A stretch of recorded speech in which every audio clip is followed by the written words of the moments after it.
মানবী রহ ও রাঙানো ও ওলে বহে আরে আরে আরে কি বা ওরা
গোরাজ নয়নে বহে তপতহি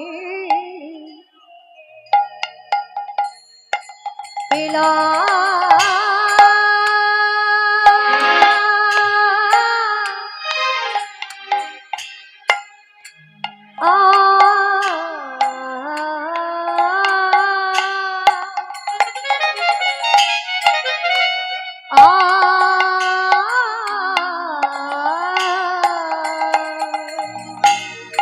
সে যে আমার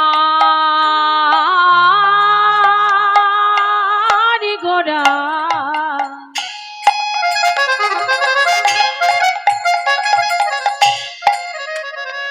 গোরা তপতহি এলো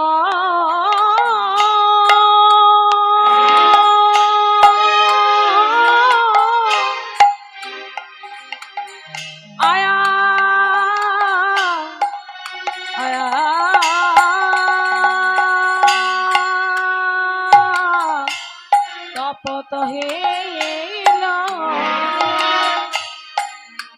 ও ডাঙা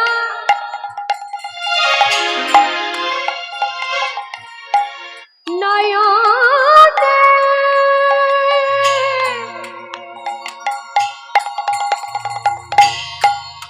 নয়নে বহে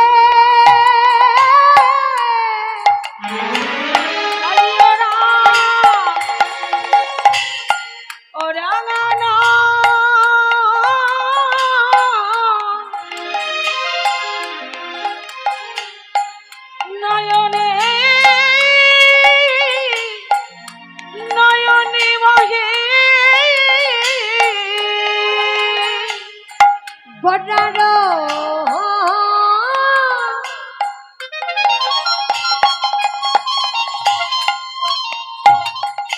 ও রাঙা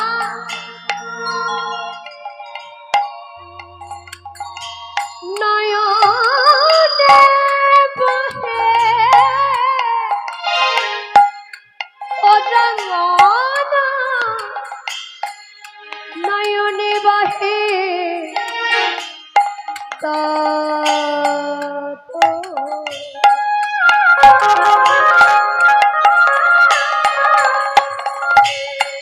তপত হিল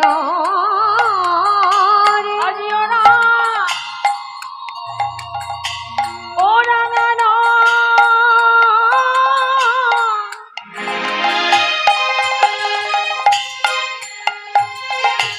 নয়নে নয়নে বহে আজি ওরা অনিবাহে তপ অনতপত হে বোঝা তো যায় না বোঝা তো যায় না, বোঝা তো যায় না, বোঝা তো যায় না, কি ভাব করার মনে হলো বোঝা তো যায় না, কিভাবে করার মনে হলো বোঝা তো যায় না, কিভাবে গড়ার মনে হলো বোঝা তো যায় না, ভাবেতে বিভরা, ভাবেতে বিভরা, ভাবেতে বিভরা, ভাবেতে বিভরা, আমার রসের গোড়া ভাবেতে বিভরা, আমার রসের গোড়া, সে যে ভক্তগণের চিত চড়া, আমার রসের গোড়া, ভক্তগণের চিত্ত চড়া, আমার রসের আরে গোড়া, ভক্তগণের চিত্ত চড়া, আমার রসের গোড়া, আরে ভক্তগণের চিত্ত আমার চড়া, রসের গোড়া, ভাবেতে বিভরা, গোড়া তপত হইল, ও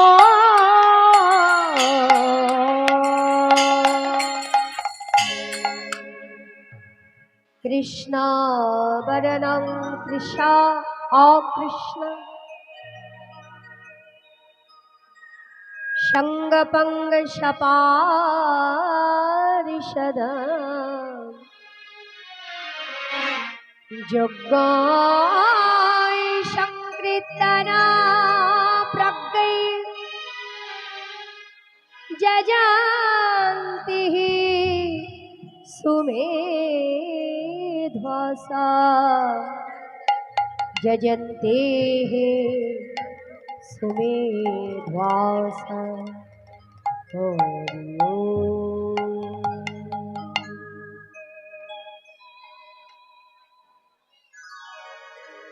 হরে কৃষ্ণ।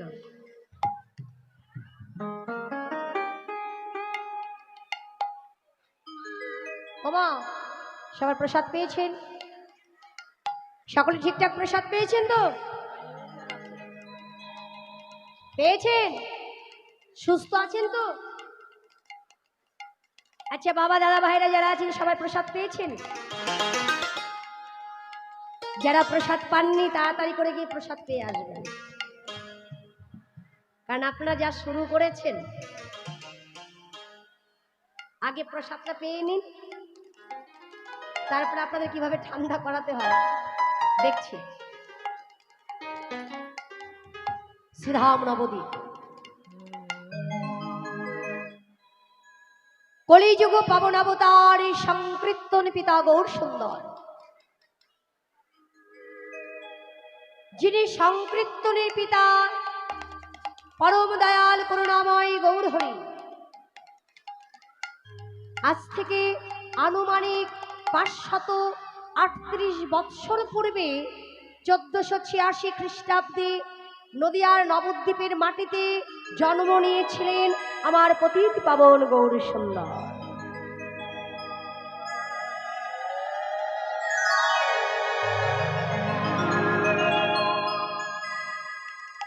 তিনি যে নবদ্বীপের মাটিতে জন্ম নিয়েছিলেন তার আসার কারণটা কি?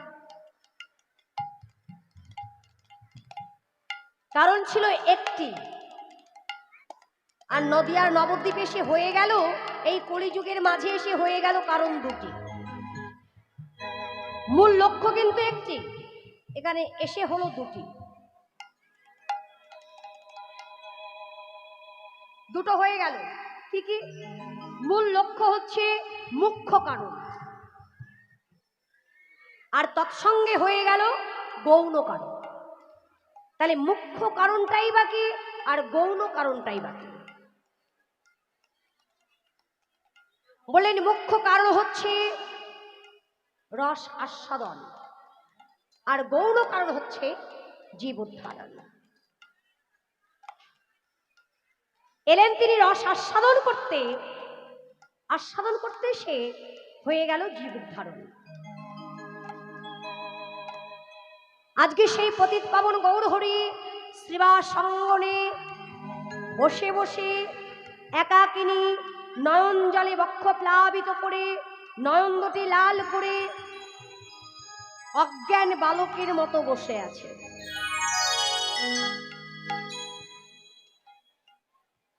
অজ্ঞান বালকের মতো বসে আছে। ভাবাবিশ্ব বৈষ্ণব পদকবি যিনি পদ রচনা করলেন, তিনি পদাবলীর মাধ্যম দিয়ে জগজীবকে জানালেন মান বিরহ জরে বহু ভেল ভোর, ওরাঙা নয়নে বহে তপত হিল।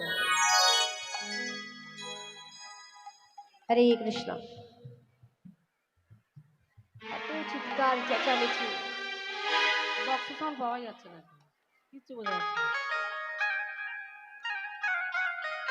এরা হাটে এসেছে, সবজির হাটে সবজি বিক্রি করতে। ওমা, ওই যে মন্দিরে বারান্দায় যারা বসে আছো, সকলকে উদ্দেশ্য করে একটা কথা বলছি। যদি কারো কথা বলবার ইচ্ছা হয়, চিৎকার চেঁচামেচি করতে ইচ্ছা হয়, এখান থেকে উঠে সরাসরি বাড়ি চলে যাবে।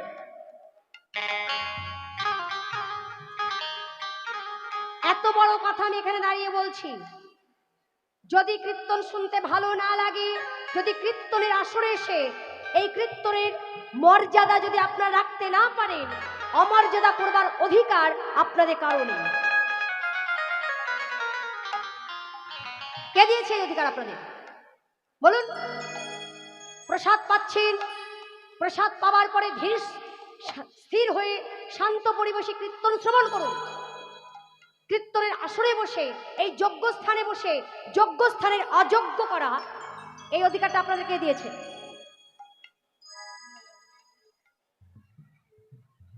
আগেই বলেছি, একান্তই কথা বলতে হলে নিজেদের মধ্যে সীমাবদ্ধতা রাখুন। তৃতীয় ব্যক্তি যেন শুনতে না পায়। কি মনে হচ্ছে? এখানকার কমিটি দাদা ভাইরা সেই ভারত থেকে দল নিয়ে এসেছে, কীর্তনে আসবে, আসলে উঠে ধিদিং ধিদিং করে লাফাবে, দু একটা চারটে গান গাইবে, লোকগীতি গান গাইবে, খুব ভালো লাগবে, শুনে বাড়ি চলে যাব, তাই তো? এটা যদি মনে হয় তাহলে এগুলো দেখতে হবে না। আচ্ছা বলুন তো, আমরা কোন ধর্মের মানুষ? জোরে বলবেন সবাই। সনাতন ধর্ম। গলাটা কার পেলাম বাবা? এই বলে নারী জাত। উঁচু গলায় তো বললেন আমরা সনাতন ধর্মীয়। আদৌ কি ধর্মটাকে বজায় রাখতে পারছেন আপনারা? এটাই কি আমাদের ধর্ম? ভালো করে মন দিয়ে শুনুন।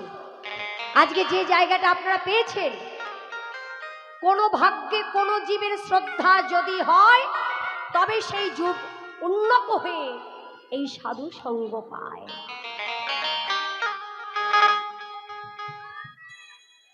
ওই দু একদিনের পুণ্যের ফলে এই জায়গা কেউ পায় না। আমরা লীলায় প্রবেশ করে একটা শ্লোক আস্বাদন করেছি। কি?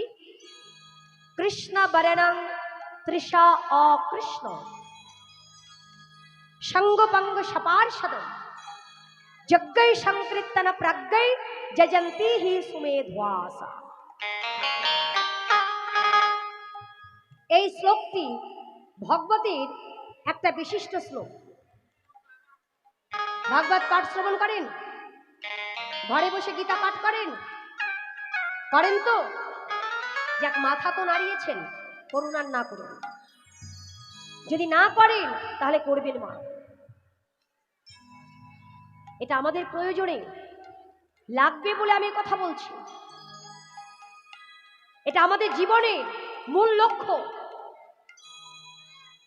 কারণ কীর্তনের আসরে গেলে আমার মতন কীর্তনিয়া কীর্তন করছে, বাবা আমি নিজে কীর্তনিয়া বলে আমি বলবো না যে আমি সব ঠিক বলছি। আমার মতো কত কীর্তনিয়া ভুলভাল আসরে কথা বলে চলে যাচ্ছে। আপনারা শোনার পরে বলবেন যে আমি তো কীর্তনে এটাই শুনেছি, আপনার কাছে মনে হবে সেটাই ঠিক। না, সেটা ঠিক নয়। যার জন্য ঘরে বসে যতটুকু সময় পাবেন, সংসার করবার পর, কর্ম করবার পর যতটুকু সময় পাবেন, ওই সময়টুকু অবহেলায় না কাটিয়ে চৈতন্য ভাগবত, গীতা ভাগবত, চৈতন্য চরিতামৃত, গীতা আপনারা পাঠ করুন, পড়াশোনা করুন। বাবু, আজকে আমাদের উন্নতি হলে অন্য কেউ কে এসে নিয়ে যাবে আমাদের সম্পদ? আমার যে সম্পদ আমারই থাকবে, কারণ ক্ষমতা হবে না আমার সম্পদ নেবার। এই শ্লোকটা যার শ্রীমুখে উচ্চারণ হয়েছিল তার নাম হচ্ছে করভাজন মুনি। তার এই করভাজন মুনি ভগবতীর একাদশ স্কন্ধের পঞ্চম অধ্যায়ে নিমি রাজার নাম আছে। নিমি রাজা যখন জানতে পারলেন আমার রাজ্যে বড় বড় 9 জন যোগী বাস করছে, এক বিন্দু বিলম্ব না করে তিনি নিজে গিয়ে ওই 9 জন যোগীকে নিমন্ত্রণ করে নিমি রাজা রাজপ্রাসাদে নিয়ে এলেন। ওই 9 জন যোগী যখন নিমি রাজা রাজপ্রাসাদ অলঙ্কৃত করে বসলেন, তাকে বলা হলো নব যোগেন্দ্র সংবাদ। ওই 9 জনের মধ্যে একজন ছিল ত্রিকালজ্ঞ, ভূত ভবিষ্যৎ বর্তমান দেখতে পারতেন, বলতেও পারতেন। তার নাম হচ্ছে করভাজন মুনি। নিমি রাজা গললগ্ন কৃতবাসে করজোড় করে মুনিবরের কাছে প্রার্থনা করলেন, হে মুনিবর, সত্য ত্রেতা দাপর আগত কলিযুগ, সত্য যুগে ভগবান কি রূপে এসেছেন আমরা জানি, ত্রেতা যুগে কি রূপে এসেছেন সেটাও জানি, দাপর যুগের কথাটাও জানি, কিন্তু আগত কলিযুগ, কলিযুগে ভগবান কি রূপে আসবেন কৃপা করে যদি একটু শ্রবণ করান। করভাজন মুনি বললেন, রাজন, আপনাকে আমি 1000টা কথা বলবো না, একটা শ্লোক বলবো। ওই একটা শ্লোকের প্রথম লাইনে বলে যাব কলিযুগের আরাধ্যটা কি, আর দ্বিতীয় লাইনে বলে যাব কলিযুগের আরাধনাটা কি। কৃষ্ণ বরণং তৃষা অকৃষ্ণ সঙ্গপঙ্গ শপারিষদ যজ্ঞায় সংকৃতনা প্রজ্ঞে যজান্তি সুমেধ্বাসা যজন্তি সুমেধ্বাসা। হরি ওম।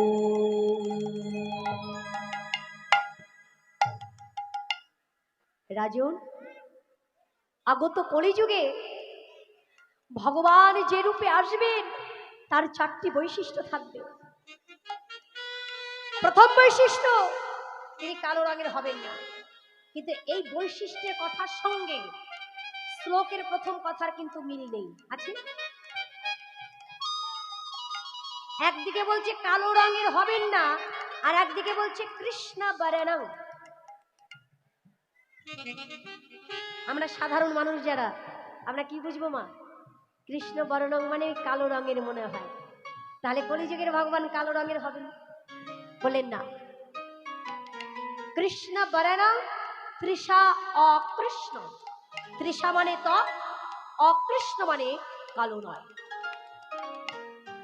তিনি ত্বকের দ্বারা কালো হবেন না। তাহলে কৃষ্ণ বরণংটা কেন বললেন?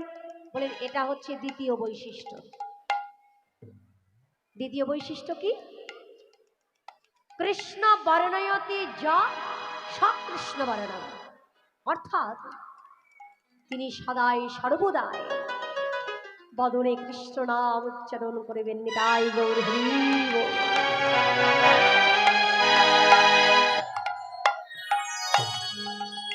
তৃতীয় বৈশিষ্ট্য, তিনি একা আসবেন না, সাঙ্গপাঙ্গ।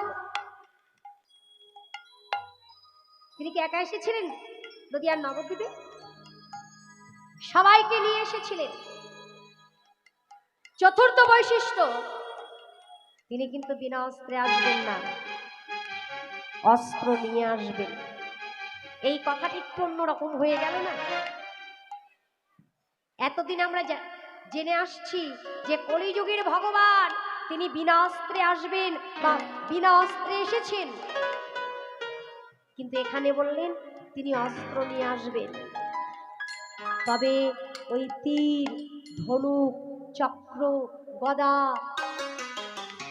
এই অস্ত্র সে অস্ত্র নয়। এই অস্ত্র সে অস্ত্র নয়। তাহলে কোন অস্ত্র নিয়ে আসবে? প্রেমরূপী অস্ত্র নিয়ে, অস্ত্র নিয়ে আমার ভাবের গোড়া, রসের গোড়া, রসের গোড়া ওই নদী আর নবদ্বীপে অবতার হবে। যে প্রেমরূপী অস্ত্রের দ্বারা প্রত্যেকটি কলিহত জীবের হৃদয় স্পন্দনে প্রবেশ করে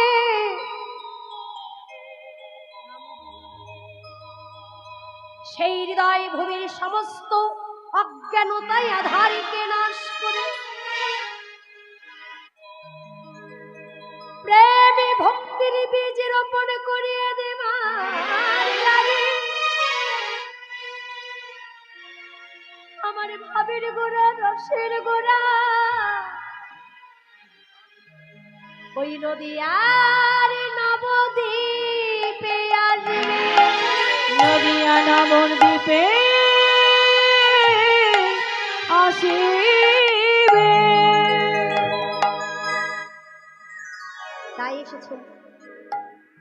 তাহলে তাকে পাবো কি করে? যজ্ঞৈ সংকীর্তন প্রাজ্ঞৈ যজন্তি হি সুমেধ্বাস। একমাত্র যজ্ঞের দ্বারা তাকে পাওয়া যাবে। যজ্ঞ করবে কারা? বলছে যজ্ঞ হরিনাম সংকীর্তন রূপী যজ্ঞ।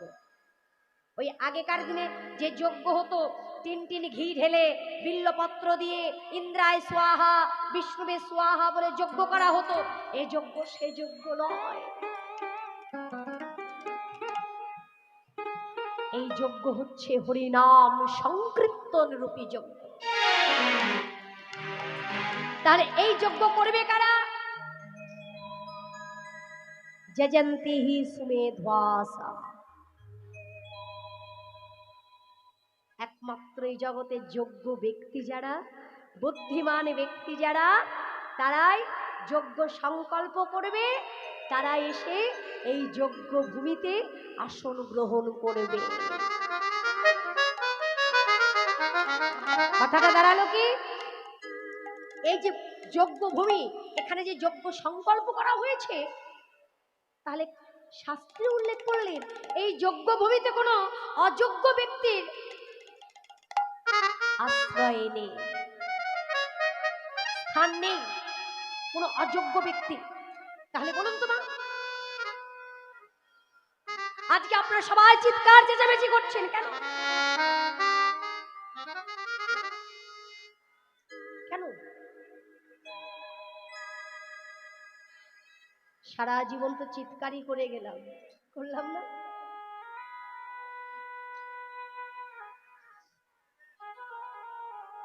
আজকে যে শিক্ষাটা ভগবান জগজীবকে দিয়ে গেছে, যে শিক্ষা প্রত্যেকটি জীবকে দিয়ে গেছেন, সেই শিক্ষাই যদি আজকে আমরা শিক্ষিত হতে পারতাম না, তাহলে আজকে বুঝো আমাদের এত দুঃখ কষ্ট জ্বালা যন্ত্রণায় আমরা জর্জরিত হতাম না।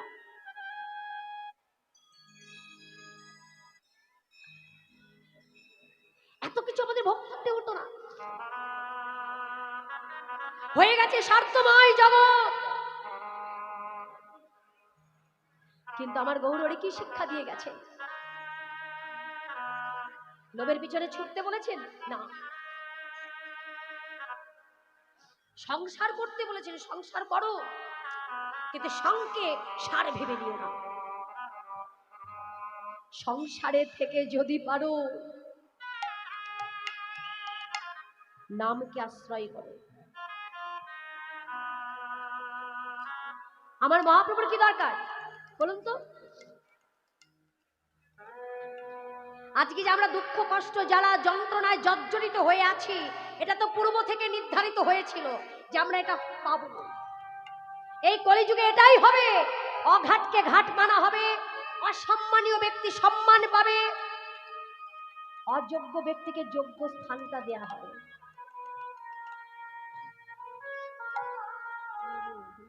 এটা আমাদের পূর্ব থেকে নির্ধারিত হয়ে আছে।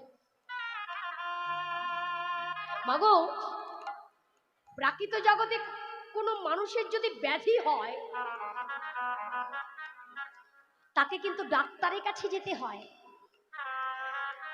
ডাক্তারের কাছে গিয়ে তাকে সমস্ত কিছু বলতে হয়, ডাক্তার বাবু আমার পেটে যন্ত্রণা হচ্ছে, আমার মাথায় যন্ত্রণা হচ্ছে, আমার হাঁটুতে ব্যথা, আমার কোমরে ব্যথা। সেইভাবে ডাক্তার বাবু ঔষধ লিখে দিচ্ছে।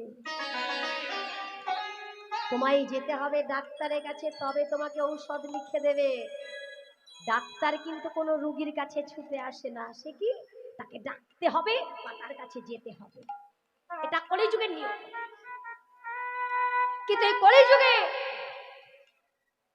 অন্য কোনো অবতারে অন্য কোনো যুগে যা হয় নাই তাই হয়েছে এই কলিযুগে।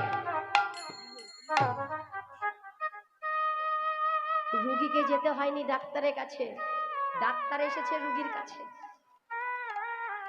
আসেনি? চৈতন্য চরিতামৃতে কবিরাজ গোস্বামী কলম দিলেন, অনুগ্রহাই ভক্তানাং মনুষ্য দেহমাশ্রিতা ভজতে তাদৃশী ক্রিয়া যাসু তৎপর ভবে। অনুগ্রহাই ভক্তানাং,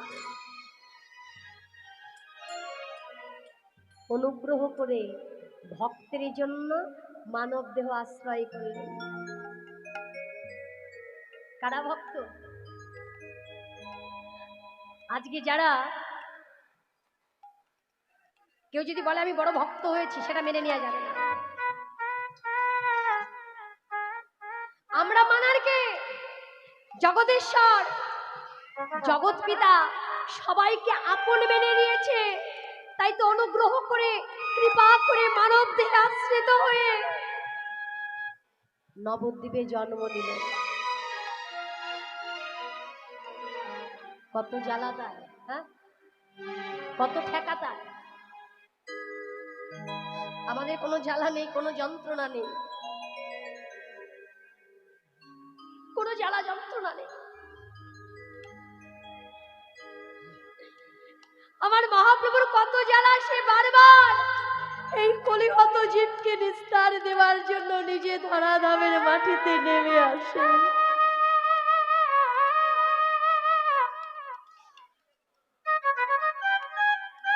এসেছিলেন কেন? এসেছেন কেন তিনি? যাতে প্রত্যেকটি জীবকে শিক্ষা দিতে পারে। তার শিক্ষায় কি সবাই শিক্ষিত হতে পেরেছে? মাগো, পিতামাতা সন্তানকে সঠিক শিক্ষা দেয়,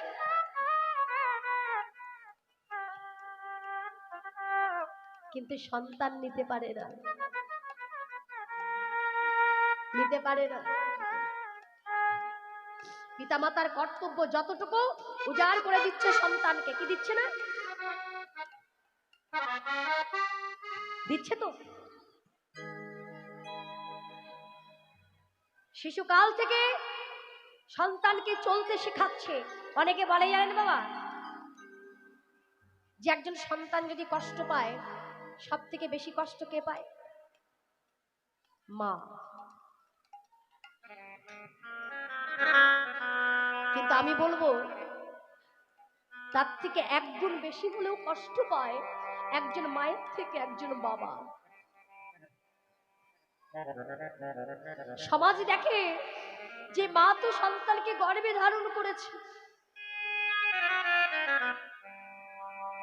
সন্তানের পিছনে লেগে থাকে, কিন্তু একজন বাবা দিন রাত এক করে দেয়। তার জীবনের সমস্ত সুখ আনন্দ আশা আকাঙ্ক্ষা সবকিছু ভুলে যায় তার সন্তানকে ভালো রাখবার জন্য।